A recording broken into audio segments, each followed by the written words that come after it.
Amnesty international ने रूस पर यूक्रेन में युद्ध अपराधों का आरोप लगाया है। संस्था ने कहा है कि यूक्रेन के दूसरे सबसे बड़े शहर खार्किव में हुए हमलों में कई प्रतिबंधित क्लस्टर बमों का इस्तेमाल किया गया, जिसमें सैकड़ों नागरिक मारे गए।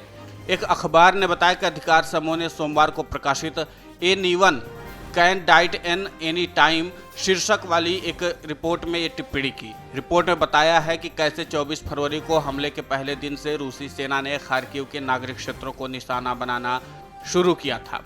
खार्किव में रिहायशी इलाकों में बार बार किए जाने वाले अंधाधुंध हमलों में सैकड़ों नागरिक मारे गए और घायल हुए हैं और ये युद्ध अपराध है। रिपोर्ट के मुताबिक यही क्लस्टर बम का उपयोग करके किए गए हमलों के साथ अन्य प्रकार के अनगाइडेड रॉकेट और अनगाइडेड आर्टिलरी शेल का इस्तेमाल करके किए गए हमलों के भी सच हैं।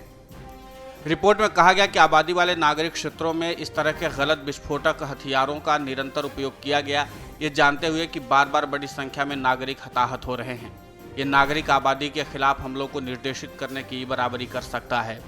अखबार ने बताया कि एमनेस्टी ने कहा कि उसने खार्किव में 9N210 और 9N235 क्लस्टर बमों और बिखरने योग्य लैंड माइन के रूसी बलों द्वारा बार बार उपयोग के सबूत का खुलासा किया है, जो सभी इंटरनेशनल कन्वेंशन के तहत प्रतिबंधित हैं। क्लस्टर बम हवा में दर्जनों बम या हथगोले छोड़ते हैं, जो उन्हें सैकड़ों वर्ग किलोमीटर में अंधाधुंध तरीके से बिखेरते हैं। एमनेस्टी की रिपोर्ट में कहा गया कि बिखरी हुई बारूदी सुरंगें, क्लस्टर विस्फोटक और एंटी पर्सनेल लैंड माइन्स की सबसे खराब संभावित विशेषताओं को जोड़ती हैं। रिपोर्ट में आगे कहा गया कि बिना गाइडेड आर्टिलरी के गोले में 100 मीटर से अधिक मार्जिन ऑफ एरर होता है। एमनेस्टी इंटरनेशनल के सीनियर क्राइसिस रिस्पांस एडवाइजर डोनाटेला रोवेरा ने कहा, लोगों को उनके घरों और गलियों और खेल के मैदानों और कब्रिस्तानों में मानवीय सहायता के लिए कतार में लगे हुए भोजन और दवा की खरीदारी के दौरान मार दिया गया है। एक अखबार ने बताया कि खार्किव के सैन्य प्रशासन ने एमनेस्टी को बताया कि युद्ध शुरू होने के बाद से इस क्षेत्र में 606 नागरिक मारे गए हैं और 1248 घायल हुए हैं। हालांकि आरोप कोई पहली बार नहीं लगे हैं, लेकिन रूस ने इन आरोपों के जवाब में कहा है, युद्ध अपराध का आरोप लगाने वाले आज तक कोई संतोषजनक जवाब नहीं दे पाए हैं। सिर्फ रूस को बदनाम करने के लिए एक एजेंडा चला रहे हैं और रूस ऐसे आरोपों को सिरे से खारिज करता है। लेकिन अमेरिका से लेकर तमाम देश रूस को युद्ध अपराधी बताने में कोई कोर कसर नहीं छोड़े हैं और यही कारण है कि जब बुचा नरसंहार हुआ था तब से लेकर अब तक रूसी सेना पर कई बार युद्ध अपराध करने के आरोप लगे हैं।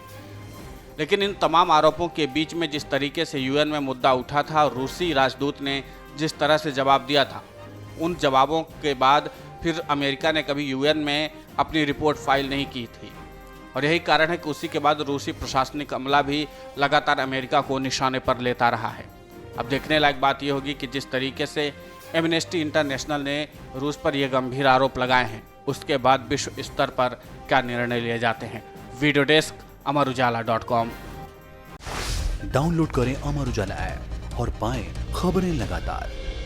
अगर आप ये वीडियो YouTube पर देख रहे हैं तो हमारे चैनल को सब्सक्राइब करें और बेल आइकन को दबाना ना भूलें। अगर आप Facebook पर ये वीडियो देख रहे हैं तो हमारे पेज को लाइक करें।